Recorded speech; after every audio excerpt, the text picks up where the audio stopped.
Welcome back. My name is Kit. And I'm Steve. And this is Streaming Things, where we talk about TV and film all the time, multiple times a week. And you guys love it. And you subscribe and you follow and you email, and your life is better because of it. And you're welcome. You're welcome. Yeah, literally, you're welcome. Mm-hmm. But we've got some fun stuff cooking up this week because we don't have Lost anymore. Star Wars Marathon starts next week. So this week, we're just like barreling through some of the chosen films that have been chosen by our patron subscribers. It's a goofy week. It is. There's some silly movies. My triple feature made no sense. I watched Tenet, Kung Pao Enter the Fist, and Action USA in one day. You did that in one day? And The Other Woman, a movie with Leslie Mann and Cameron Diaz. Have you seen that? No. Yeah. It's like a 2014 comedy with Kate Upton. And Nikolai Coster-Waldau. Jamie Lannister was the husband in that. I love him. It's just a weird couple of days in the movie world at my house for sure. But today is a film chosen by Ricker, John, Action USA from 1989. And I don't think Steve or I, either of us, had seen this movie. We have no experience with it. We'll talk about our overall thoughts and then do, I guess, a recap, you'll call it. I'm curious to know, because I think John recommended this movie knowing what it is, right? Like my understanding is I can't fucking wait to hear you guys talk about this goofy ass movie, right?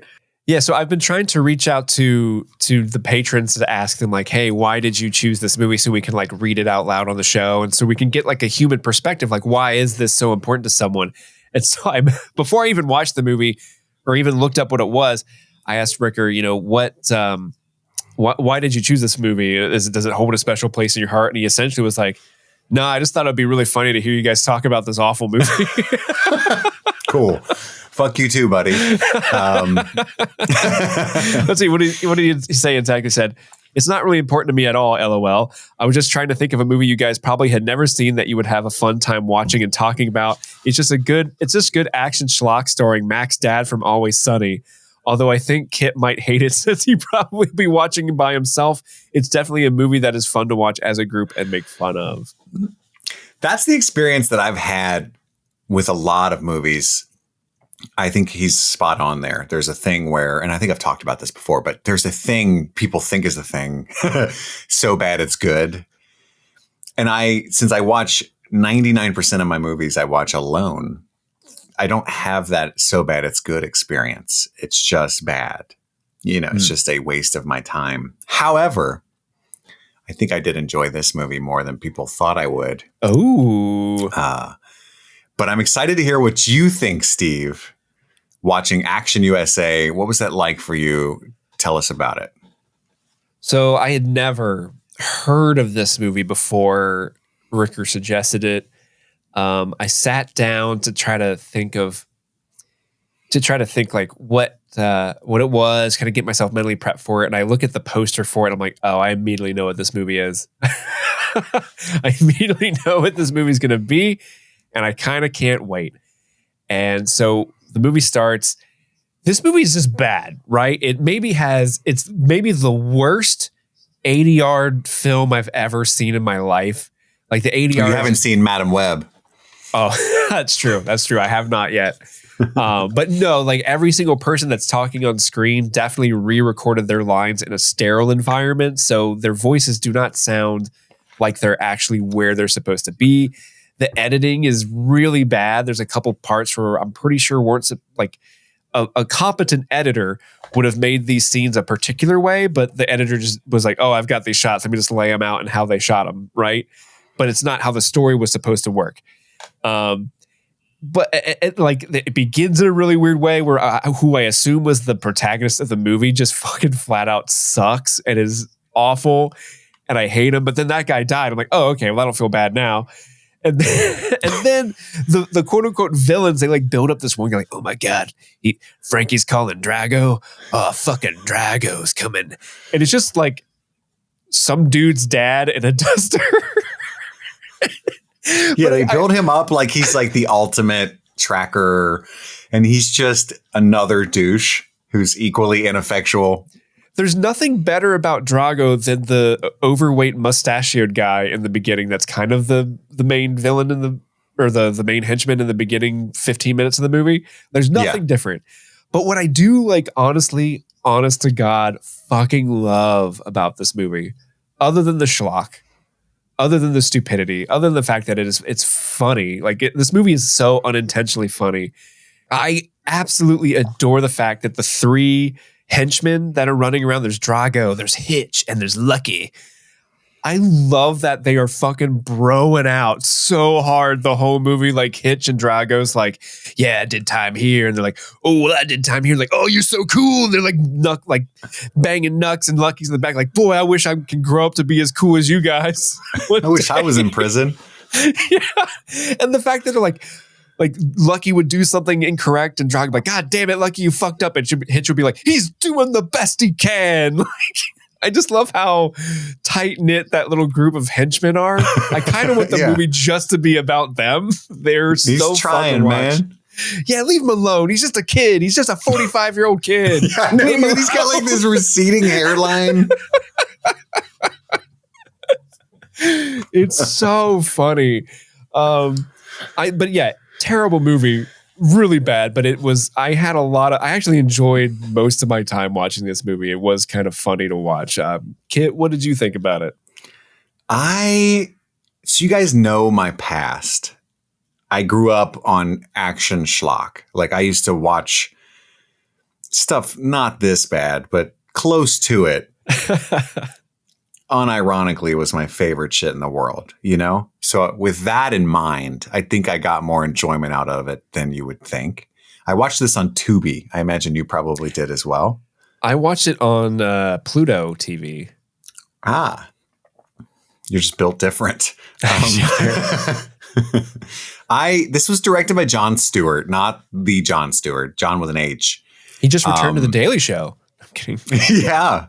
And apparently he's like a stunt coordinator, stunt man. So this makes you appreciate Chad Stahelski more, I would think. Because like the stuntman movies we used to get are Action USA. Just a string of car stunts cobbled together around a bare bones plot, which I guess you could say is John Wick, but then it's an elevated version of that. If I had to describe this movie to someone, I would start with a question. Have you ever seen a feature-length porno from the 80s or 90s? And they would say, shyly, bashfully, of course. And then I would say, imagine that, but without all the sex. And that's Action USA. Like that's the production value. That's the acting that you'll get. Yep. And then they just cut out all the sex scenes. They left some boobs in, but they cut out all the sex. Yeah. Actually, it was funny. So this week was really, really busy for me, like in terms of work and like the stuff I had to do for the show. There's a lot of stuff happening behind the scenes that like we're trying to get together. Parts. Yeah, a lot of moving parts. So I was trying to figure out like how am I going to watch all these movies I have to watch this week. So I thought, I can watch Action USA on my lunch break at work. Like I'll just close my office door, eat my food, start watching Action USA. And like the first like 5 minutes, like titties pop out. And I'm like, nope. Shit. That's going to pop up on a log somewhere. Damn it. Yeah. There's like a klaxon sounding. Boob alarm. Boob alarm. Yeah. What a trip, man. I was actually, as somebody who would like to make films, I was like, I don't know how they got the budget for this. You know, some of the stuff, some of the action is legitimately expensive looking. They crash some Mercedes. They blow up a lot of stuff. I mean, they got a helicopter. It probably cost $500,000 or something. Yeah. At the very least. And there's a helicopter. It's kind of wild. It's kind of wild. I mean, and that's one of the things I kind of love about this movie is even though it's schlocky, you can tell that it's just a bunch of people who don't really know what they're doing, but they're passionate about making this movie and they're just doing it, right? They're going for it. They know how to crash cars. They know how to blow themselves up. They know how to like set themselves on fire. Mm-hmm. And it's just a movie cobbled together to showcase that. But yeah, in terms of other things, they don't have any clue. And it just reminds me of if you had given us 500 grand 10 years ago. This is what we would have made. I mean, something like this. Yeah. Yeah. Yeah. Oh, it's fucking Drago. Here he comes. And Andy comes out with a duster. And a tiny Saw plane. dude. Saw dude. I've been making some ribs. Let's do this, man. Let's get into it, man. It opens up with some Corvette shit for 3 minutes. Yep. This guy's just driving around in this ridiculous car, which I guess is supposed to show that he splurged after the diamond heist and is being stupid about it. He's got this chick with him. He's got Nos in the back seat. All kinds of stuff. You can actually see a crew member running in the background after he turns the Nos on. Did you see that? Oh no, I didn't catch that. I mean, that's the least thing wrong with this movie, but he cranks the Nos. She's like, "What's that? I haven't seen Fast and Furious. It's not out yet, baby." And then right before he takes off, they'd done a wide shot of this empty street and this empty fields on either side. And then in the close up, you can see a guy, like I think a cameraman, running his ass off right behind the Corvette as it takes off. And that was as soon as the movie started. So I was like, nice, here we go. Here we go. And I usually don't notice that stuff.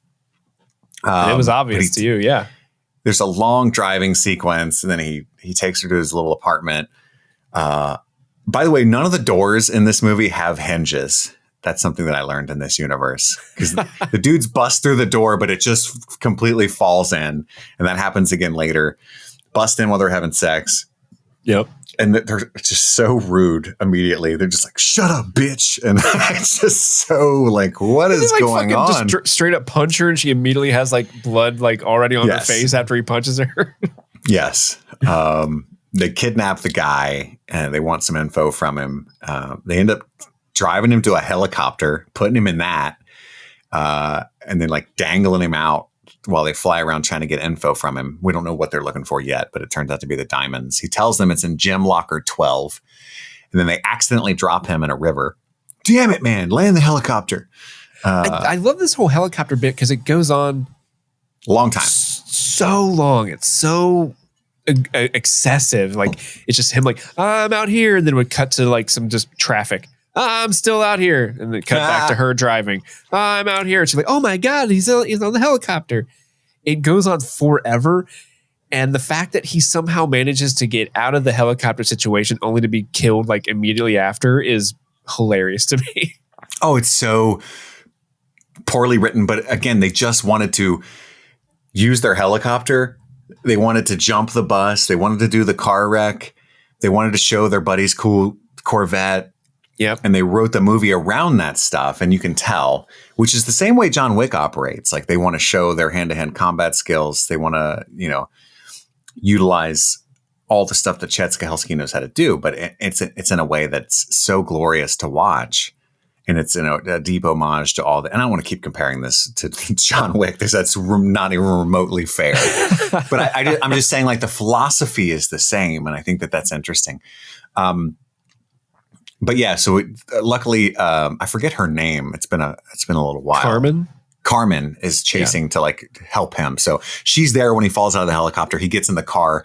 I hated that he was mean to her because she definitely was super useful. Yeah, and he gets in the car and he's like, "Fucking move over." Yeah, like she's so useful because not only does she like go and try to find him, she's able to find him. She clearly like that's hard to do. Like I wrote my note, like how did she pick up like, oh, that helicopter has him in it? Because she didn't know they took him in a helicopter. She chased the helicopter down and he's like, "Get out of the way, over. bitch." Yeah. Girls can't drive. You didn't even know what NOS was. And then like there's a scene where she almost falls out of the car. And then like there's all these traffic jam extras that are in like a giant fight. It's like a giant street. Right. They happen to wander into a street fight with a cop there. It's just like, knock it off, guys. And then he jumps this bus in this like Dukes of Hazzard grand stunt and then just gets caught immediately because the car crashes on the other end. Yeah. It's so lame. I love these little snippets of extras because I think these are just friends of the people who made the movie. I get this I get the feeling that a lot of people in this are just buddies. Because at one point the helicopter lands because they're out of gas. So the mustache guy and Perez. I don't think I ever got the mustache guy's name, but anytime the camera cuts back to them, they always have something vaguely hilarious to say because it's just so macho, but like in that eye-rolly, dumb, corny kind of way. Yes. And at one point, so they land the helicopter, and there's just this other car driving by, and like, we're just going to steal that car. And they open up the door, and there's just an old couple, and it's like, get out, old fart. And he gets out. And then as they drive away, the old man's like, don't take this car, it's paid for. But they've already driven away. The movie's so chock full of stuff like that. I love it so much. Hey, that's my car. The people fighting, because there's the bus. It looks like a bus has hit an RV, right? Yeah. And the people are fighting. I assume the people in the RV are dressed up in some weird way. They're supposed to be foreigners, but they show up later in the movie in the bar scene. It's like the same people wearing the same exact outfits. Oh, is it really? Yeah. And they're like, at one point, I think somebody starts kicking the police officer, and the kids are like, yeah, get him. Yeah. Which, that's cool. Yeah. So they bust through the RV, and the other, like the cool guy and Carmen are like crashed and stuck, just waiting. Billy Ray. And Billy Ray, they just grab him out of the car, and he looks at his girl, and he's like, into the line, babe. Yeah.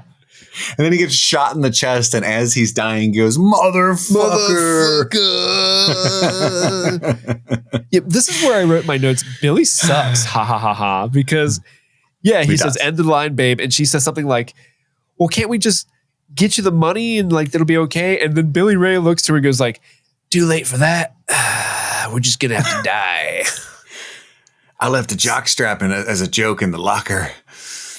Yeah. And then random dudes show up and start chasing the baddies off. And we realize that those guys are, God, this movie's wild. It's Clay Osborne, FBI, and his partner, Earl McKinnon, who goes by Panama. And then he's trying to get her to calm down. And our protagonist, nice guy, just punches the woman in the face. Yeah. He just fucking hits her immediately. And who Panama's are we supposed to root for? It's the 80s, man. So then they're talking on the phone. They've missed their flight by 10 minutes back to FBI land, wherever that is. And was that Langley? I don't know. No, that's CI. I don't know. So then they're stuck in Texas. The extent of her characterization is that she loves to eat. So she's getting hangry. She wants to chow down. We do see that the baddies go to locker number 12 in the gym. He didn't say which gym. Doesn't matter.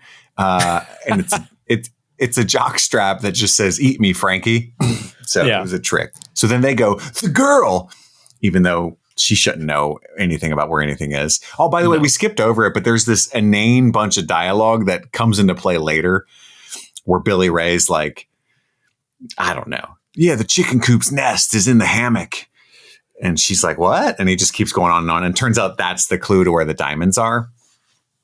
Oh, yeah. But anyway, they're grilling her about Frankie and the diamonds. And she doesn't know anything about anything. And they're like, did he say anything weird recently? And she's like, or unusual. And she goes, unusual? He was weird. He was talking about Billy living Ray. His life like he was making things up as he went along. I don't know why I was with him, if I'm honest with you. Yeah, I've got daddy issues, all kinds of problems. That's the only reason I was there. Yeah. Where else was I getting coke? Clay ends up, for no reason, contacting the local small town sheriff, who's super sus. Sheriff Pritchard is a snitch. He calls Frankie immediately. By the way, just curious, where are you staying at? Oh, over here at Motel 6 off Shepherd. Oh, okay, good. All right, bye. Nothing bad's going to happen. I'm just going to hang up the phone and call my real boss, Frankie. And then we see a brief glimpse of Frankie, who's in a bathtub with two chicks. Don't get suds on my cigar, babe. Everybody's idea of like, not Hugh Hefner, but the penthouse guy. I forget his name. But anyway, that's who I'm thinking of. Larry something. Larry. Yeah, you're right. Flint. Flint. Yeah, there it is. I almost said Bird, and I'm like, that's not the right Larry. No. David? Larry David? Yeah, everybody's idea of Larry David is basically Frankie. But one of the ladies does get suds on his cigar. Dang it. A toad of a man sitting in a soapy bathtub with two ladies on either arm. And he's just like, don't get suds on my cigar, broad. You're useless. And then we cut to a long shot of Carmen in the shower because, and Panama is sick from the Siamese food in Texas. And a long scene about how they're not happy with their job, kind of foreshadowing the fact that they're just going to run off with the diamonds. Fight crime, right? Serve and protect your citizens, defend the Constitution of the United States. And what does that get you? Half-ass pension, be a security guard later. If it doesn't dry up in time or if you don't die first. Thanks, Obama. And then she gets out of the shower and goes to look through the window. And right then, one of those dudes just jumps through the window. And the way he does it is like, I got you. Like he was waiting outside that window, like any moment now, she's going to peek out and I'm going to get her. I'm going to break through this fucking glass and grab her like I'm the goddamn Kool-Aid man. Yep. Oh, yeah. Oh, and yeah. There's like a ridiculously short shootout. Like he just gets shot immediately. Yeah. They get away. He did not have a plan.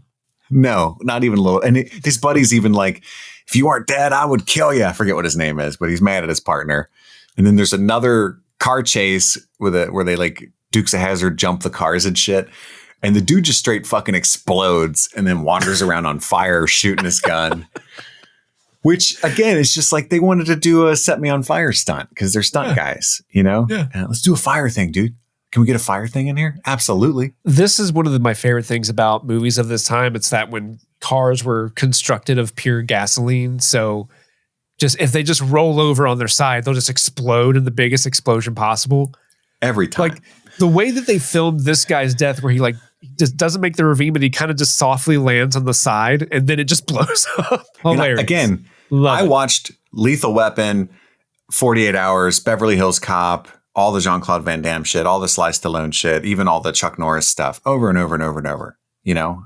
So I probably would have unironically loved this movie when I was 10. I'm not above it, but this is ridiculous. I can't, in good conscience, recommend this to anybody ever. So then Frankie's tired of everybody screwing up. He wants Drago picked up at the airport. And Drago, so Lucky and Hitch go to pick him up. This is one of the funniest visual gags ever, and I don't think it's supposed to be funny. Do you know what I'm talking about? The big plane pulling away and the tiny plane there, and it's just, oh wait, that's him.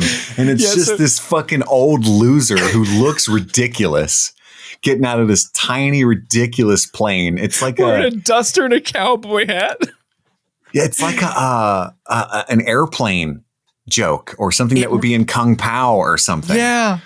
I was rolling on the floor. I was like, so Lucky and Hitch. Do they think that tiny plane's cool, or is this supposed to be a Mel Brooks gag? I can't tell. It has to be a joke, right? It has to be, because Lucky and Hitch are just on the runway, and there's this, smaller jet, and like people are walking out of it, and Lucky's like, "Oh, is that him? Is Drago coming?" And Hitch is like, because Hitch is always chewing gum inexplicably. He's just like, a giant wad of gum.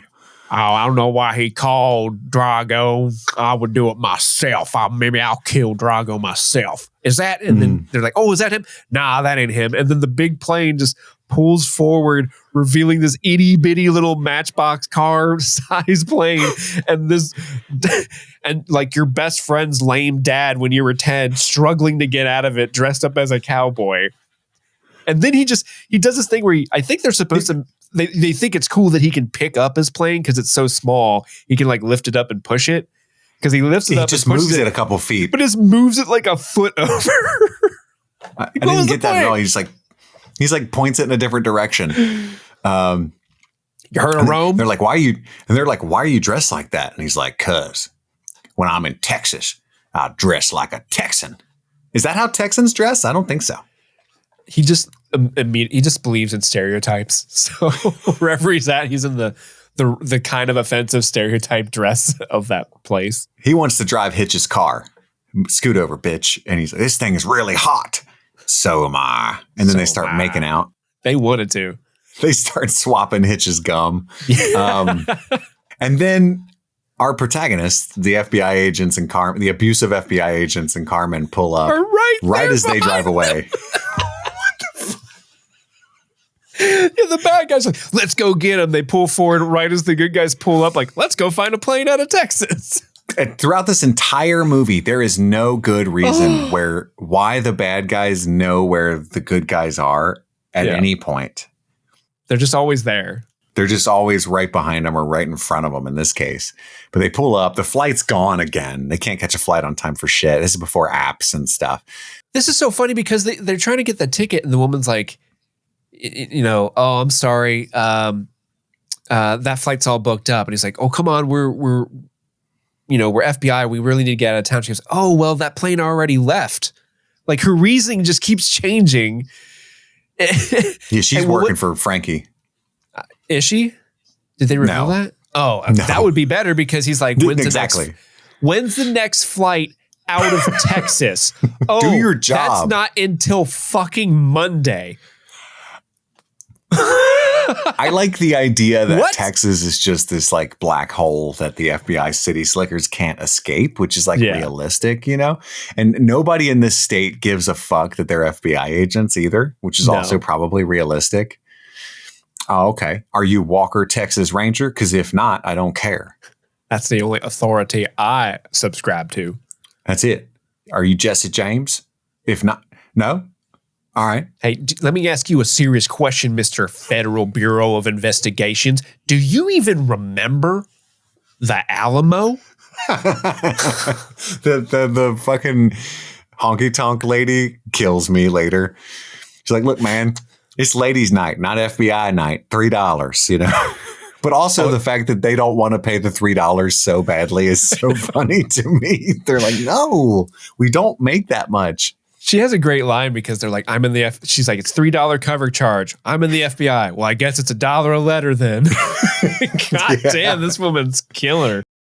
This episode was sponsored by BetterHelp. Folks, it's 2024. What does everybody do in the new year? They make resolutions. They set goals. How about we don't do that? I mean, you can. It's obviously nice to have goals, but it's also a good exercise to focus on things that you like about yourself. Not making all those high pressure goals that you might fail at and just feel worse. You can set smaller goals. And I think therapy can be a good way to access things that you enjoy about your life and focusing on the positive, the gratitude. And BetterHelp is a good way to do that. If you've never given BetterHelp a try, it's therapy that's entirely online. You can do it all from your home and access a therapist by filling out a questionnaire. And if you end up not liking that therapist, you can switch. Again, along with the theme of this ad, no pressure whatsoever. They're not going to have their feelings hurt by it. So if you're thinking of starting therapy, give BetterHelp a try. Celebrate the progress you've already made. Visit BetterHelp.com/streamingthings today to get 10% off your first month. That's BetterHelp, HELP.com/streamingthings.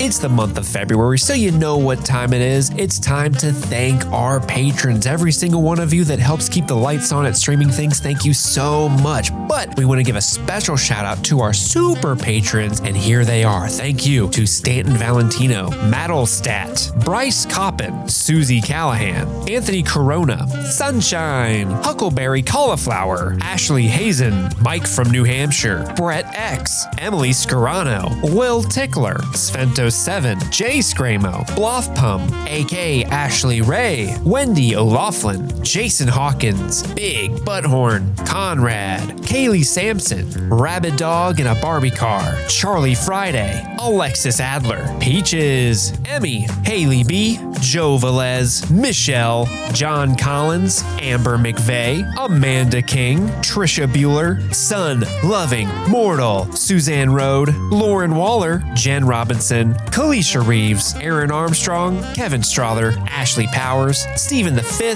Casey McCain, and of course, Enza. And with that, let's get back to the show. But yeah, so they call their FBI boss like, dude, there's no flights out of Texas. This place is wild. He's like, it's all right. We'll just meet you at the border. Meet us there. I'm not going to send you any help, though, even though we're a part of this giant nationwide spanning organization. We find out he's dirty. Yeah. Mr. Conover is his name. And this guy, this actor that plays Conover, he has one of those voices that sounds like he wakes up every morning and gurgles asphalt. Like, hey, how's it going? Like literally the scene opens up with him trying to get his fuck on with his secretary. Like, you like pizza? You want like you and me go get pizza later? Like, my dude, that never worked. Please, let's get a slice. I'd like a slice of that. And then we get the scene where Hitch and Drago compare all the prisons they've been in. They just name all the famous prisons. Rikers, Sing Sing, fucking Alcatraz. It's like, Johnny cool, man. Cash. All right. Folsom Prison. Lucky's just like, I can't wait to be experienced like you two when I grow up. People really think this, like, oh, he's done a hard time. I should listen to him. Like, no, he's very clearly, you know who you want to take crime advice from? Somebody who's never been to prison. Yeah. You know what I mean? They're successful at it. Yeah. I get caught every time. Follow me. It's like, oh, all right. I do love how the protagonists are in like they're at some sort of restaurant, like a salad bar. And there's a wooden lattice that separates the dining area from like, I guess the hallway that enters and they're exits just the watching building. them and talking shit. Yeah, and they're just these three hardened criminal assassins. One of them name is Drago. Is just kind of holding around like, there they are. They're having the number 3 special. Looks good. Let's compare. I'm not gonna lie, I'm really hungry. Lucky don't get any ideas. We're here on business. He's young and he's hungry. Leave the kid alone. And then, so they easily get the girl. Like, just they're like, come here, and she's like, okay. So yeah, they're just like, pardon me, ma'am, can you help me with this? I gotcha. Yeah. So easy. And then she tries to seduce them, and none of them are having it, right? At first, I thought Hitch was real horny, but no. And Lucky's not having it either, because he's going to copy Hitch and turn her down. And then she tries it. She tries it on Drago, and he just slaps the shit out of her. How many times has this woman been hit so far in this movie? Like at least 3 times? She goes, what do you do? And he goes, I bury people, bitch. So they end up, and then at that moment, Panama and Clay show up and start shooting at him. How'd they find him? They just, no, we don't know. They just run and leave the girl in the car like, They don't even run far away. They just run to the other side of the room so that they can go get her and run back like, damn it, Lucky, you left the keys in the ignition. Yeah, that's their big speech to teach the young criminal. And always take the keys when you flee like a sissy from a gunfight. He's trying his best. He's just a boy.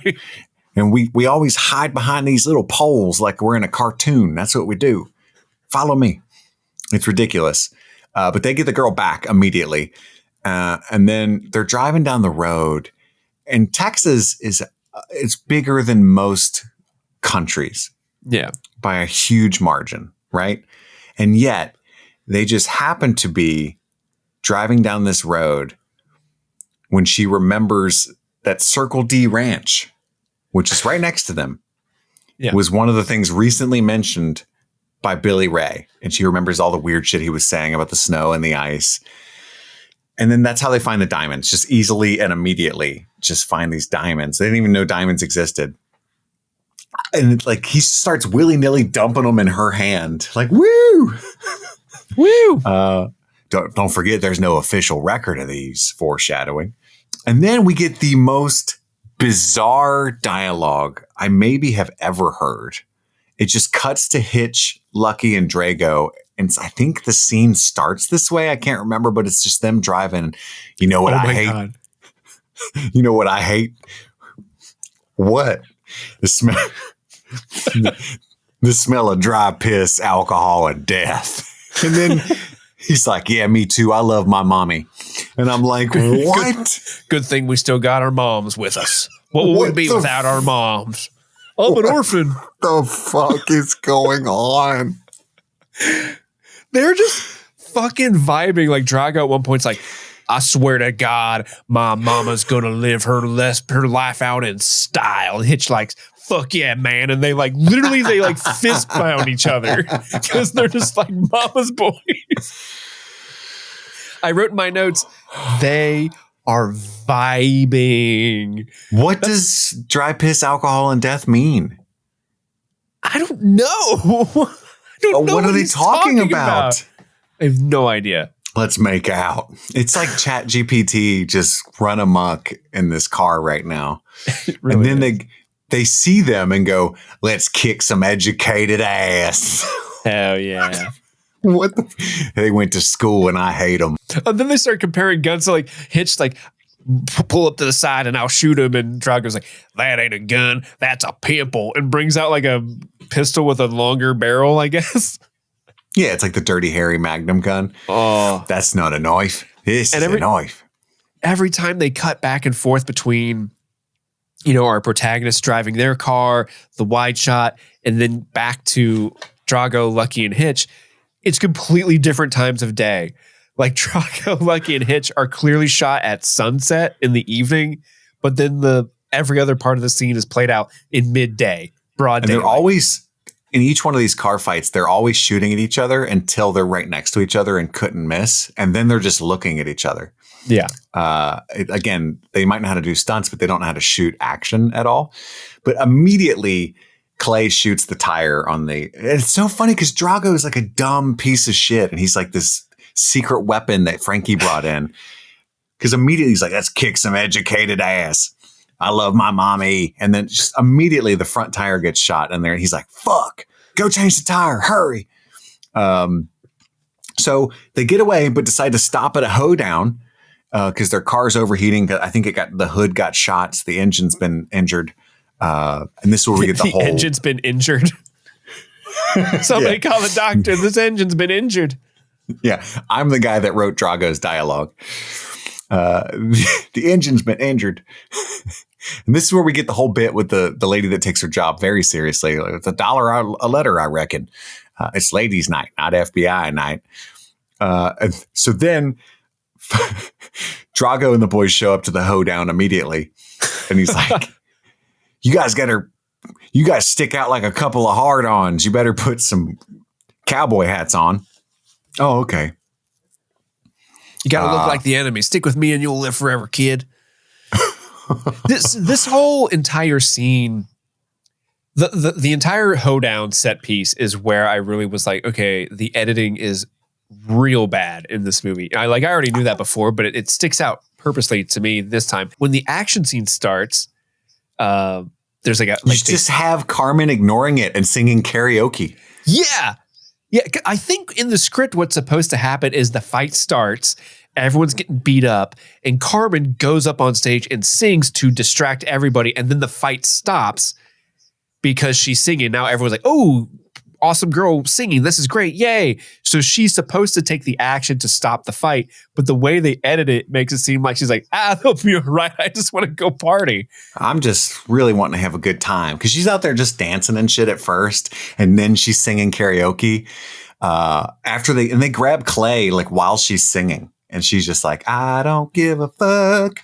That guy punched me. He can die, which is fair. They went ahead and put some more boobs in the bathroom just in case you were getting bored. They made sure to do that too. What was that woman? So Clay's trying to get into the bathroom thinking that she's might have been taken. And she's like screaming because like the noises he hears is like, oh no. Yeah. And then it's just a woman getting sexed by a dude. And he's like, wait your turn, perv. Like, does he mean for her or for the bathroom? Yeah. Oh, both? Wait your turn. Yeah, she's just in there. But yeah, they grab Clay and then Panama's like, don't worry, he'll be fine. They can't do anything to him until they get you. Why? Yeah, seriously. He's safe as long as I've got you. Why? There's no philosophical reason why that's the case. They could just kill him, and then now they've only got to worry about you too. Hold on, sorry. There's one thing I want to know if you know what this means because I wrote it down because I had no clue what the fuck they meant. So they've taken Clay, they have him in the car, and it's implied that Hitch and Lucky are like putting the screws to him or something. Sure. This is before Panama and Carbon come out and leave. But Drago walks up and he leans in. It's like, looks like you boys told him a joke. And then Hitch responds with, Yeah, I told him number 6. I didn't even hear What that the line. Fuck does that mean? I don't know. They've got a list. They've got a list of torture jokes, and there's 12. And they've agreed upon. I don't know. I didn't even hear that line. I was too busy. So hard. I was too busy recovering from the karaoke fight scene thing. But they take him off. Panama and Carmen end up all on foot through Texas, walking through the boonies. And then they walk up on a group of what I assume is an illegal immigrant group joke. Or when he reveals that he's FBI, they all take off running. And she's like, no. And she speaks Spanish. And that's how they end up getting a borrowed truck. And then again, her only character trait is that she's always hungry. So the minute they get in the truck, she's like, I know there's a lot going on right now, but I need to eat. So they stop to eat. And of course, Drago is literally right behind them somehow, but unbeknownst to anybody, even him. And they stop for gas at the same place, happen to. And then they're also getting an oil change. And Hitch is like arguing with the guy about what kind of oil to put in the car. And there's the whole hillbilly dude bit. We ain't got no 30 weight or 40 weight. Like, what kind of oil do you have then, buddy? What's going on here? Tastes and then like they see chocolate. each other. They eat oil here. There's another car chase. They end up driving through those poor people's fucking house. Oh, yeah.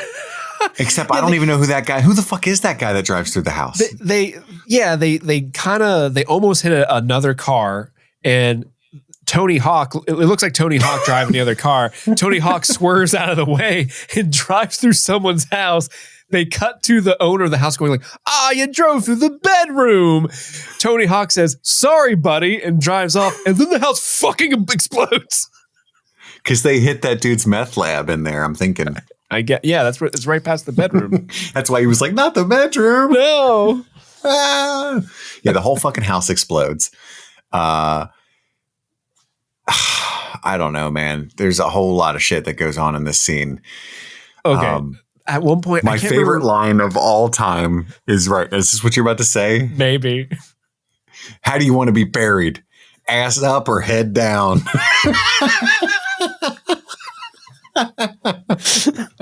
Isn't that the same thing? Face down, ass up. That's the way we like to fuck. That's what Drago's saying. And then Drago just fucking, right after he says that, he just fucking falls out of the car. And he's such a dork. So inept. He's so inept. And then Lucky and Clay like burst through the back windshield. God damn. And Lucky shoots Hitch because they're wrestling, right? Who of course hits the gas. Why wouldn't you? And now Clay's got to jump onto the truck. Yeah, Clay jumps onto the truck. Lucky rolls off the car. And Hitch, of course, is driving towards a truck that just says explosive on it. And then he goes, I'll see you in hell, Lucky. Because they're bros. That's my boy. I love you, dude. He's got the same relationship I think that Locke has with Boone and Lost. Oh, that's the Hitch and Lucky. That's the Hitch and Lucky relationship. But also during all of this, Panama had gotten shot, right? Yeah. So we cut to Panama in the hospital, and he finally reveals the source of his name, Panama. It's because my parents hated New Jersey. Okay. I thought it was going to be something more meaningful to the plot or something, but Carmen has fallen in love with Clay, who's done nothing but beat her. And she doesn't want to leave her new FBI boyfriend. And they have a scene on this bridge, and he says, I'm not sure I even want to, is it time to say goodbye? And he says, I'm not sure I even want to say goodnight. And she says, then don't, which is kind of a decent line where they could like sleep together at that point, maybe in like an 80s action movie style way. Yeah. But instead he's like, actually, I have to, I'm tired. Essentially, I have to get up early. So I kind of was looking down, writing notes right when this happened. So I hear, I'm not even sure I want to say goodnight. And he's like looking at her longingly. And then when I look back up is when it fades back to her waking up, sleeping in the bed and turning over, and fucking Drago's there like, haha, gotcha. So I wrote in my notes like, oh no, she slept with Drago. She had to, bud. No, he was just like, the day's almost over and I don't want to break my Duolingo streak. I got to please that fucking bird. Me and Drago are head to head and he keeps taking high score. Yeah, but Drago's just there watching her sleep. And I thought you were dead. They don't build a bullet big enough. They don't build bullets. I don't feel like. Your bitch ass fell out of a car last time we saw you. How do you sleep? Face down or ass up? It works so well. Everything. Yeah. They end up fucking anyway. There's this whole scene. They throw Lucky off the roof, and that's a stunt guy being like, "I want to do the thing."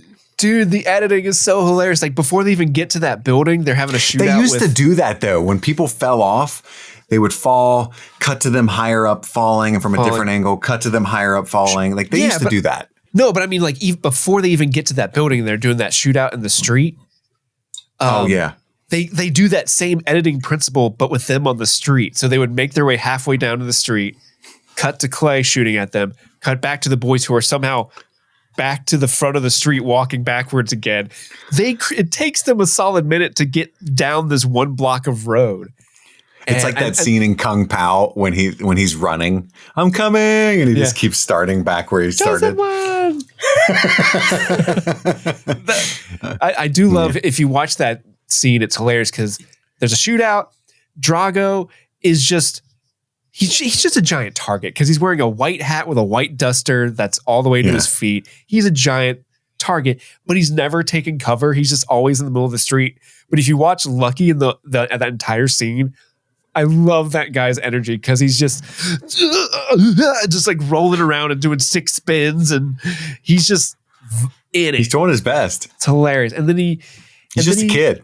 And then they're fighting him in the building, and Lucky goes to shoot Clay, and he's like, he's out of bullets or something. He's like, unlucky. Then he punches him throws him out he punches him straight through the glass window, and that's when he falls. Yeah. Yeah. It falls a long way to his death. Guess you're not so lucky. And then Drago busts in. I'm going to teach you the sing slice, son.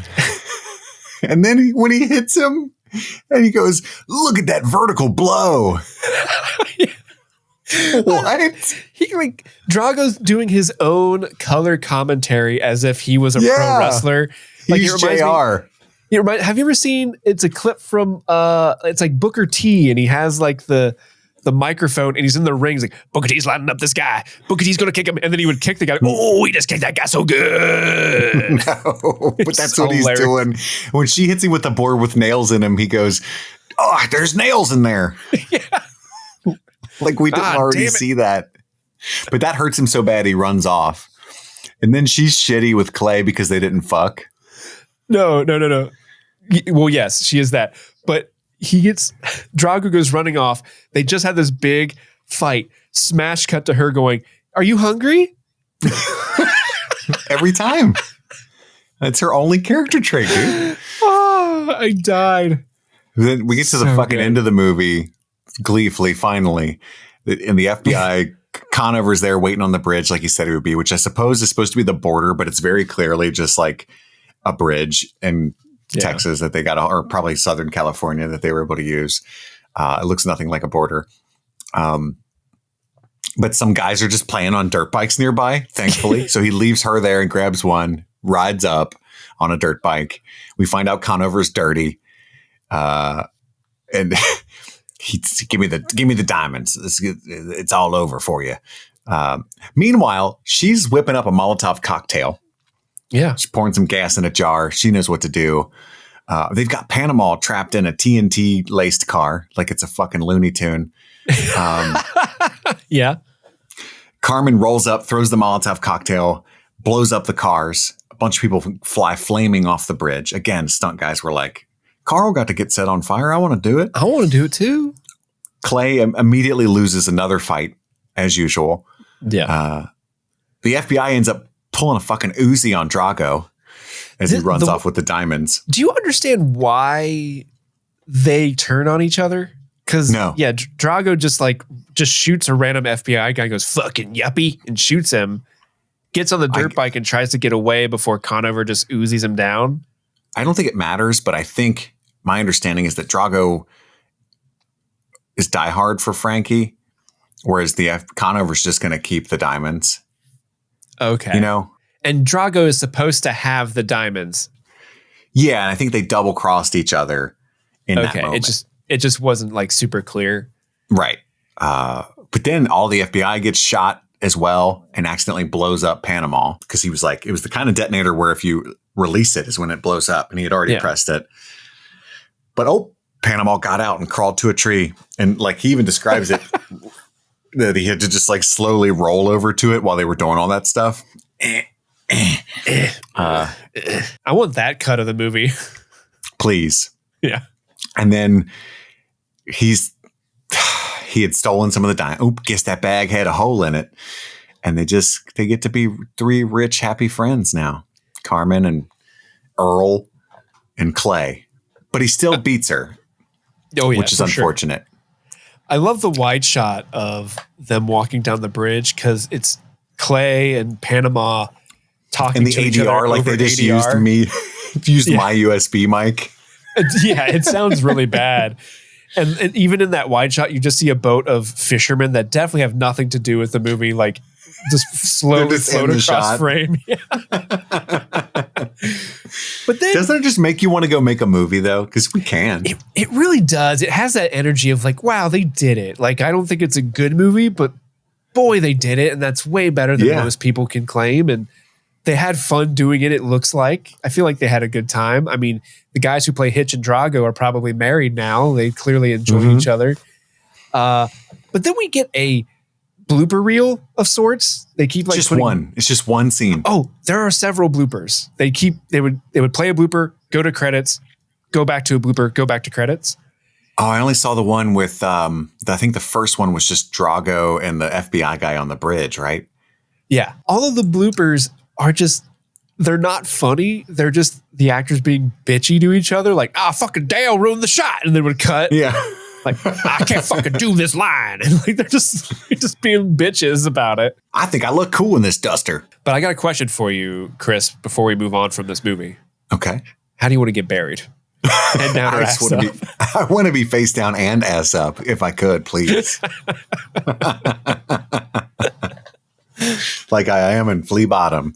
I want to die as I lived, Steve. Oh, that makes me so happy for you. Face down, ass up.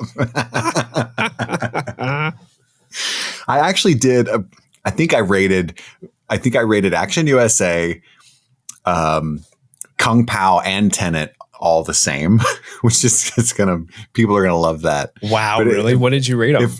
If not, it's close. 3 stars. Oh, okay. Well, I mean, I have a certain amount of respect for every one of these movies that we're talking about this week. I can't say that I loved any of them. But I have for different reasons, respect for each of them. So, haha, Ricker, joke's on you. I mostly enjoyed Action USA. So look forward to our Star Wars marathon next week. We've got a bunch more patron movies coming up soon. Things like Moneyball, Starship Troopers, Grand Budapest Hotel, Howl's Moving Castle, or Spirited Away, I think. But yeah, so many gems coming up over the next few weeks. So stay tuned. Thank you guys.